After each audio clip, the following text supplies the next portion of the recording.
Je repense encore à ce trajet chaque fois que je suis seul sur l'autoroute la nuit. J'avais 22 ans. Je rentrais de chez un ami sur la route 32 tard dans la nuit. L'autoroute était presque vide.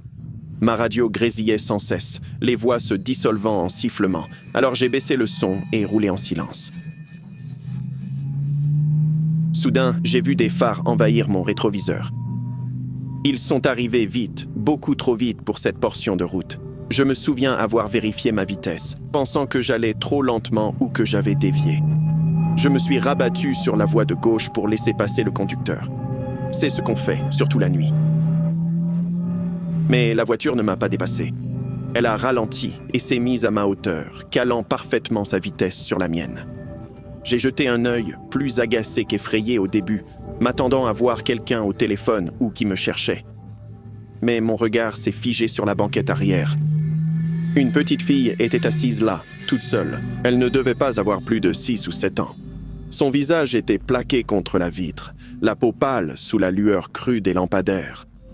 Ses 2 mains étaient écartées sur le verre, ses doigts glissant vers le bas comme au ralenti.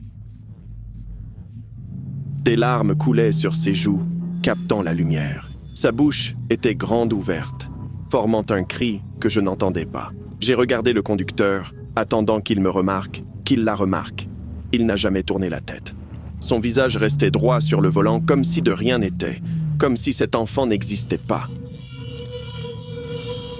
Mon cœur s'est mis à battre si fort que je le sentais dans ma gorge. J'ai fait clignoter mes phares 1 fois, puis encore. Rien. Les yeux de la fille ont croisé les miens et j'y ai vu une panique pure. Pas une peur simulée, pas quelque chose de ludique. Une vraie terreur désespérée. Puis la voiture a accéléré. Elle a filé droit devant, pneus hurlants, et a disparu sur l'autoroute. Pendant une fraction de seconde, je me suis figé, les mains crispées sur le volant. Tous les avertissements que j'avais entendus me criaient de laisser tomber. J'ai saisi mon téléphone pour appeler le 911, mais l'autoroute était déserte et on était à des kilomètres de la ville la plus proche. Si c'était un enlèvement, et j'en étais quasi certain, le temps que j'explique tout à un opérateur, la voiture serait déjà loin. Le visage de cet enfant en pleurs tournait en boucle dans ma tête. Je devais prendre les choses en main. J'ai accéléré. Je me suis dit que j'allais juste suivre à distance, le temps de relever la plaque. La voiture a quitté l'autoroute sans clignotant, s'engageant sur un chemin de terre étroit bordé de bois. Mes phares ont éclairé un nuage de poussière suspendu dans l'air comme du brouillard. J'ai hésité. Ma raison me suppliait de faire demi-tour, mais l'autre partie de moi, celle qui ne pouvait oublier ce cri silencieux, gardait mon pied sur l'accélérateur. Le chemin de terre m'a avalé tout entier. Pas de lampadaire, pas de maison aux alentours. Après avoir roulé comme ça pendant 10 à 15 minutes, la voiture devant a commencé à ralentir. Puis elle s'est arrêtée. Mes phares ont éclairé son pare-choc arrière, illuminant la poussière rouge qui retombait. Pendant un instant, rien ne se passa. Je restais là, moteur au ralenti, le pouls battant dans mes oreilles. Je me disais que j'allais rester dans la voiture et appeler les flics, mais j'ai pensé à la fille. Je suis sorti. L'air de la nuit était froid et sentait la terre humide. Mes pas résonnaient trop fort, craquant sur le gravier alors que j'avançais prudemment. Soudain, les portières de la voiture se sont ouvertes. 2 hommes en sont sortis. Quelque chose clochait chez eux, pas seulement le fait qu'ils étaient 2 et non un seul. C'était leur apparence. Ils portaient des masques. L'un portait un masque en latex d'épouvantail tendu sur le visage, le sourire figé et sans vie. L'autre portait un masque grotesque de Momo, les yeux exorbités, un sourire tordu en quelque chose d'inhumain. À la lueur de mes phares, les masques semblaient irréels, comme sortis d'un cauchemar glissé dans le monde réel. L'un d'eux avait un couteau. L'autre brandissait une machette au-dessus de sa tête et il fonçait vers moi. Mon cerveau a enfin réagi. Ce n'était pas un enlèvement. C'était un piège. J'ai reculé en titubant, cherchant mon équilibre pour ne pas tomber. C'est là que j'ai vu la petite fille à l'arrière. Elle me fixait avec un sourire inquiétant. Ses yeux innocents étaient maintenant terrifiants, remplis de malveillance. Elle m'a fait signe lentement, moqueuse, comme si on partageait un secret. C'est à ce moment que quelque chose en moi s'est brisé. que j'ai compris à quel point j'étais proche de la mort. J'ai couru. Je ne me souviens pas m'être retourné. Je ne me souviens pas avoir réfléchi. J'ai juste bougé. J'ai ouvert ma portière et me suis jeté dedans, les mains tremblantes, peinant à mettre la clé au contact. Le moteur a rugi au moment où quelque chose a percuté ma vitre. La machette a frappé le verre dans un craquement assourdissant, le fissurant à quelques centimètres de mon visage. Des éclats ont jailli sur le tableau de bord. J'ai hurlé et enclenché la marche arrière. Le gravier volait, alors que je reculais en trombe, pneus dérapants, cœur battant à tout rompre. Je ne me suis pas retourné. Je ne me suis arrêté qu'une fois revenu sur l'autoroute. Même là, j'ai continué à rouler, les kilomètres défilant, mains crispées sur le volant. Je ne me suis senti en sécurité qu'une fois chez moi, porte verrouillée, lumières allumées, assis sur mon lit, la tête dans les mains. Quand j'ai enfin appelé les flics, je leur ai tout raconté. Ils ont pris ma déposition au sérieux. Du moins, c'est ce que j'ai ressenti. Mais les jours sont devenus des semaines. Pas d'arrestation, pas de suivi, aucune nouvelle. Parfois, je me demande combien se sont arrêtés pour aider et n'ont sans doute jamais pu repartir vivants. Et chaque fois que je passe sur ce tronçon d'autoroute vers minuit, j'éteins ma radio et garde les yeux droits devant, en espérant ne jamais revoir cette gamine diabolique ni ses complices. C'est arrivé la semaine dernière sur l'Interstate 40, en plein orage. Je serrais le volant à 2 mains, penché en avant comme si ça pouvait m'aider à mieux voir. Ma fille était attachée dans son réhausseur derrière moi, fredonnant tranquillement, sans se douter de mon inquiétude. Je voulais juste rentrer à la maison. On était encore loin quand elle a parlé, sa petite voix perçant le bruit de la pluie et des essuie-glaces. « Maman, j'ai vraiment envie de faire pipi. » Je peux pas me retenir. J'ai regardé l'horloge du tableau de bord, puis la route vide devant nous. Aucune sortie, aucune station-service en vue, juste des arbres, l'obscurité et la pluie. Je lui ai dit de tenir bon, qu'on arrivait bientôt, mais j'entendais bien dans sa voix que ce n'était pas négociable. C'est là que j'ai vu le panneau « Toilette publique dans 300 mètres ». Quel soulagement de pouvoir enfin m'arrêter et me dégourdir les jambes. C'était à peine plus qu'un arrêt, un bâtiment en béton seul sous une lumière jaune vacillante. Pas d'autres voitures, juste l'autoroute déserte des 2 côtés et les bois qui s'enfonçaient derrière. J'ai hésité une seconde, mais ma fille détachait déjà sa ceinture, la panique dans la voix. Alors j'ai ralenti et me suis garé sur le bas-côté, le gravier craquant sous mes pneus. Dès que j'ai coupé le moteur, le silence m'a paru bizarre.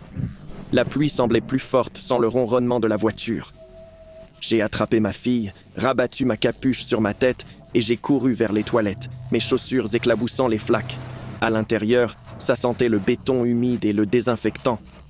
Les néons bourdonnaient au plafond, 4 cabines à gauche et 3 lavabos à droite sous un grand miroir crasseux. J'ai choisi la cabine du fond sans vraiment savoir pourquoi. On est entré, j'ai verrouillé la porte et aidé ma fille à monter. C'est là que j'ai ressenti ce truc. Ce n'était pas exactement de la peur, plutôt une conscience, comme si mon corps avait capté quelque chose que mon cerveau n'avait pas encore compris. Les poils de mes bras se sont hérissés. Mon estomac s'est serré. Je me disais que j'étais ridicule.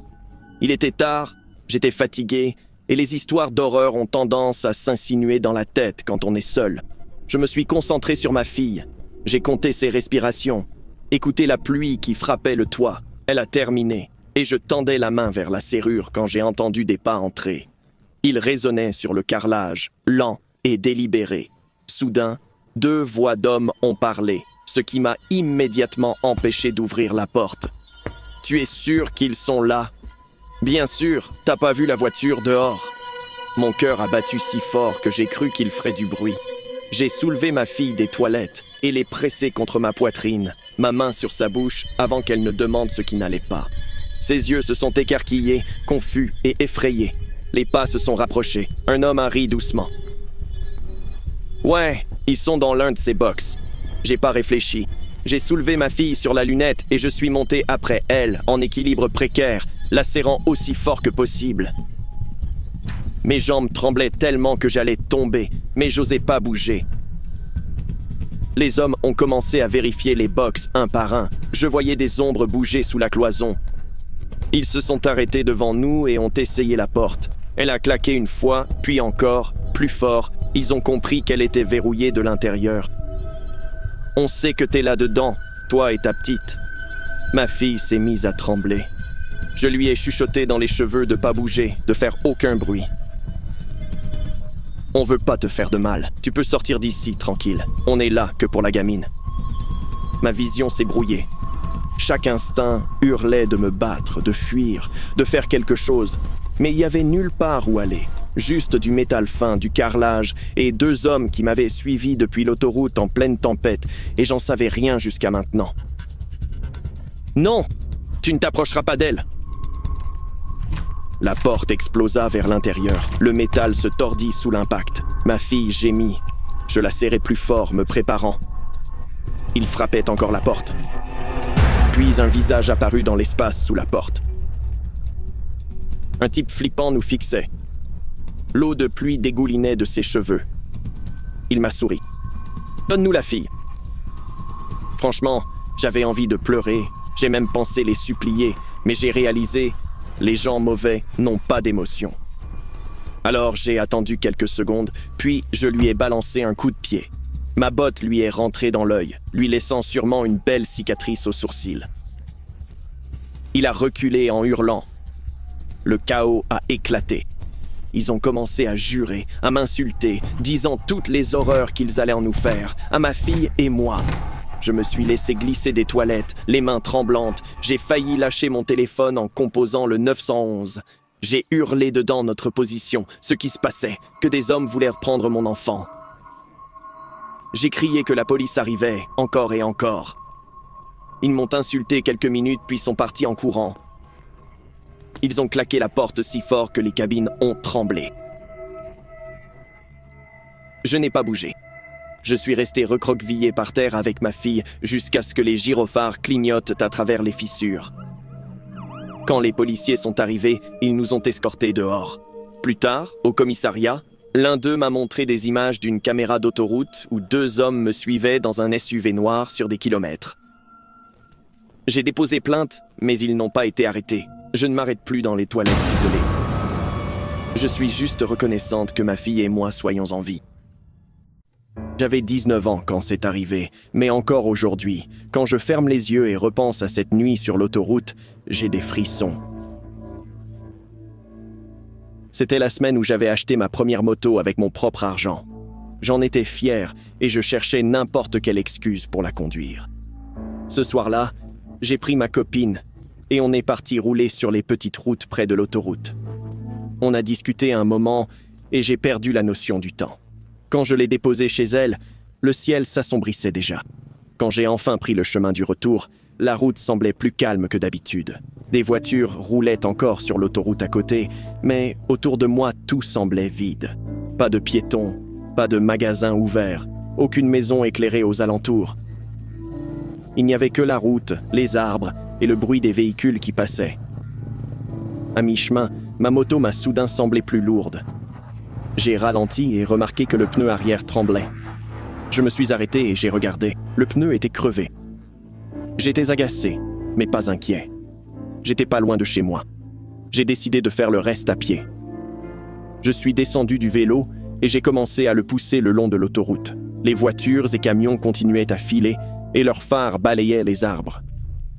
Les bois au bord de la route semblaient plus sombres et je les regardais sans savoir pourquoi. C'est là que j'ai commencé à me sentir mal à l'aise. J'avais l'impression que quelque chose m'observait depuis les arbres. J'ai essayé d'ignorer ça et j'ai continué à marcher. Quelques minutes après, j'ai vu un mouvement derrière un buisson près des bois. Un petit mouvement, mais assez pour me faire arrêter. Quelques secondes plus tard, j'ai entendu un bruit. C'était un doux miaulement. On aurait dit un chaton. J'étais inquiet en l'entendant. Les bois étaient près de l'autoroute et j'imaginais un petit animal se faire percuter. Je me sentais aussi mal en pensant à un chaton perdu et seul la nuit. Ensuite, ma petite sœur avait 10 ans et elle harcelait mes parents pour avoir un animal à poil. Je me suis dit que si je ramenais le pauvre chat, il serait sauvé d'une mort horrible et ma sœur serait très heureuse. J'ai donc posé mon vélo sur son support et marché vers le buisson où j'avais vu le mouvement. Quand je suis arrivé, il n'y avait rien. Je suis resté immobile un instant, écoutant attentivement, essayant de repérer le chaton. J'ai entendu le miaulement à nouveau. Cette fois, ça venait d'ailleurs, un peu plus loin dans les bois. Je me suis retourné et j'ai fait quelques pas vers le son, puis je l'ai entendu encore d'ailleurs. Chaque fois que je le suivais, le son venait de plus loin. Je pensais que le chaton avait peur et bougeait pour m'éviter, mais j'étais aussi déterminé à le trouver. Je continuais à le suivre. Je n'ai pas réalisé jusqu'où j'étais allé jusqu'à ce que les bruits de l'autoroute deviennent faibles. Les arbres bloquaient la lumière et les bois devenaient plus sombres et silencieux autour de moi. Les miaulements ont commencé à sonner différemment. Ce n'était ni faible ni désespéré comme un animal en détresse. Cela sonnait régulier et contrôlé. Le son se répétait exactement de la même façon à chaque fois. C'est là que j'ai commencé à me sentir nerveux. Je me suis arrêté et j'ai regardé autour de moi. J'ai réalisé que je ne voyais plus la route. Je ne voyais même pas la lueur des phares à travers les arbres. Abandonnant l'espoir de ramener le chaton, je me suis retourné pour partir. Mais dès que je l'ai fait, j'ai entendu le miaulement à nouveau. C'était juste à côté de moi. J'ai tourné la tête lentement en arrière. Il y avait un petit arbuste à côté de moi.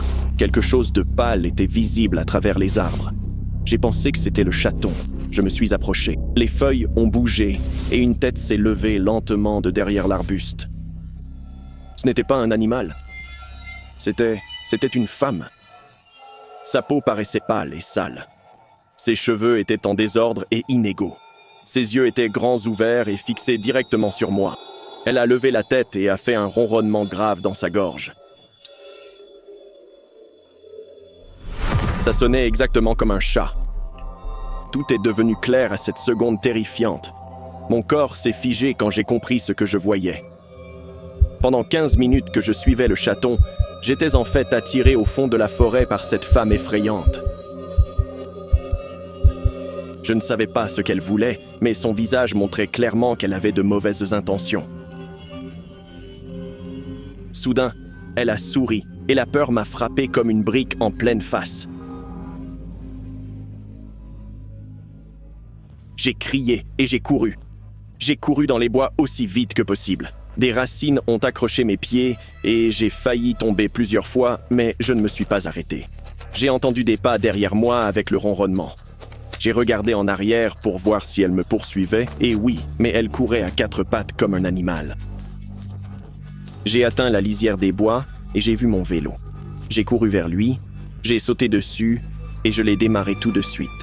Le pneu était toujours crevé et le vélo vacillait beaucoup, mais j'ai continué à rouler. Je ne me suis plus retourné. J'ai roulé jusqu'à la maison. Quand je suis rentré, j'ai verrouillé la porte et je suis resté assis sur mon lit dans le noir longtemps. Je n'ai dit à personne ce qui s'était passé. Je savais que personne ne me croirait. J'ai même essayé de me convaincre que je l'avais imaginé. Mais parfois, tard le soir, quand tout est calme, j'entends un doux miaulement dehors ma fenêtre. Je ne regarde jamais dehors quand je l'entends. Je ne le suis jamais et je ne le ferai jamais.